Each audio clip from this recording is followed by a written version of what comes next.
afternoon from New York. This is Carol, and you're watching News Always On. British Foreign Secretary Boris Johnson resigned Monday, adding to divisions over Brexit that threatened to tear apart Prime Minister Theresa May's government. May's office said in a terse statement that the Prime Minister had accepted Johnson's resignation and would name a replacement soon.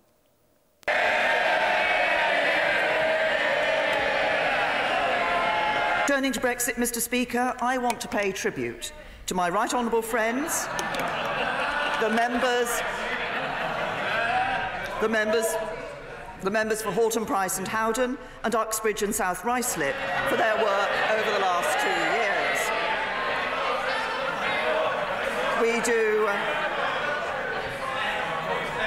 We do not agree about the best way of delivering our shared commitment to honour the result of the referendum, but I want to recognise the work of the former Secretary of State for exiting the European Union, for the work he did to establish a new department and steer through Parliament some of the most important legislation for generations. And similarly, to recognise the passion that the former Foreign Secretary demonstrated in promoting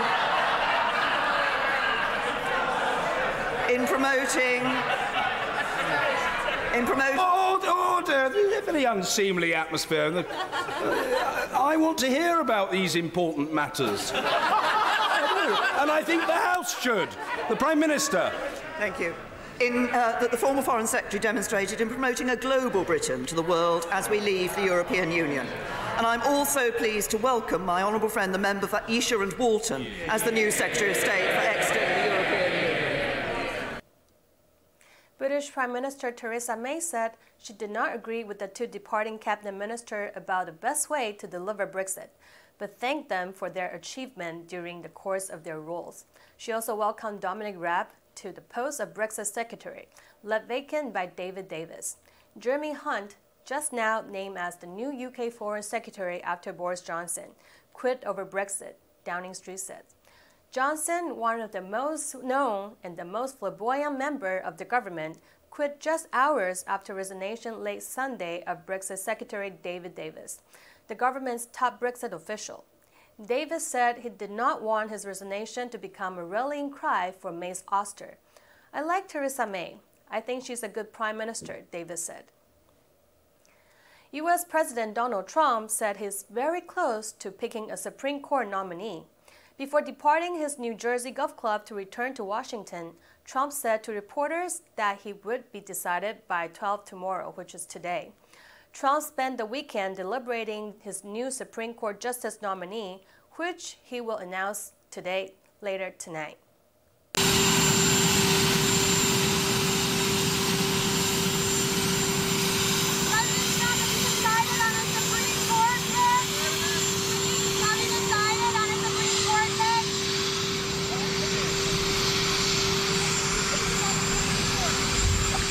I'm getting very close to making a final decision.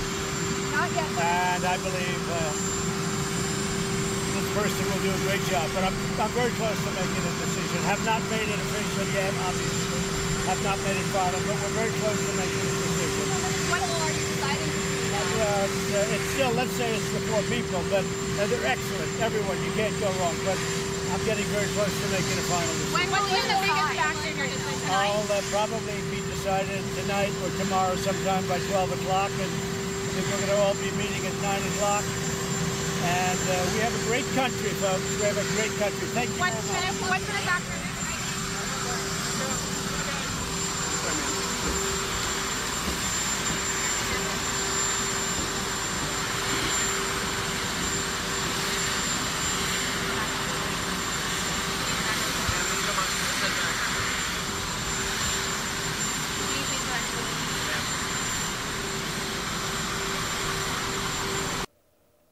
Trump's pick will cement a 5-4 majority on the court for consecutively who could quite possibly dominate for a generation.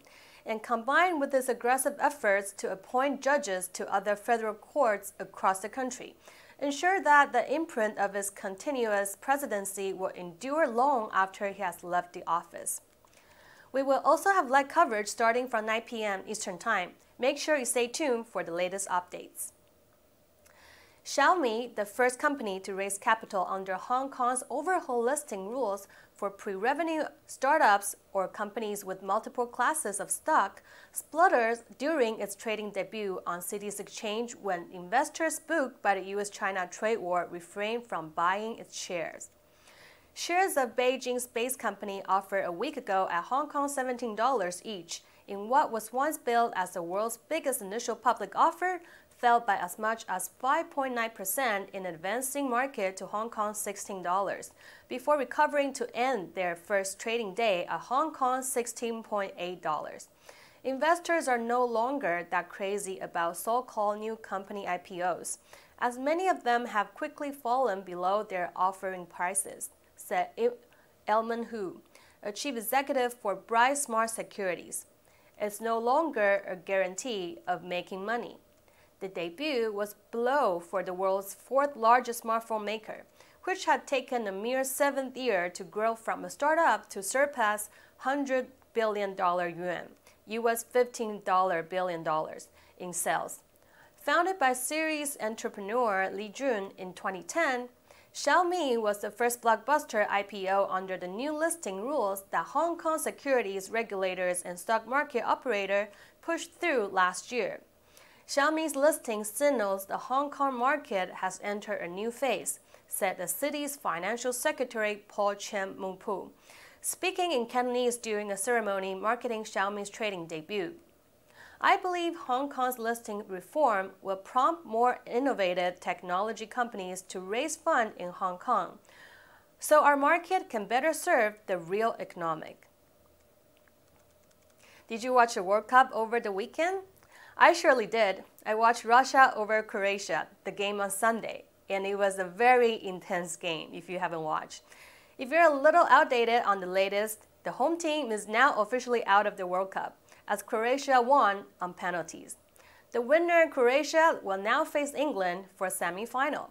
The fans in England cannot contain their excitement. So excited, yeah. It's gonna happen.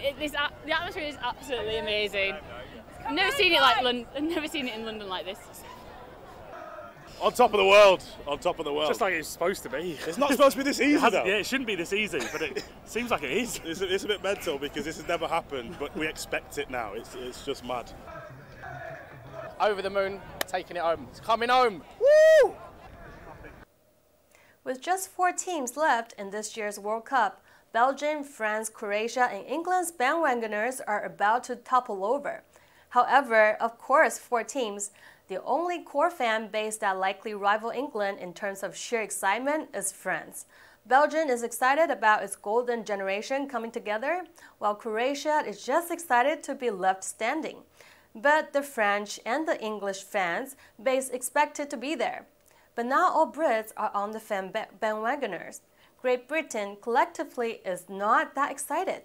The United Kingdom is not as well. Indeed, in large parts of the border nation, that is the UK, there are groups of fans who are actively cheering for anyone who faces England, meaning the sales of Colombia, Sweden, and now Croatia jersey has been spiking.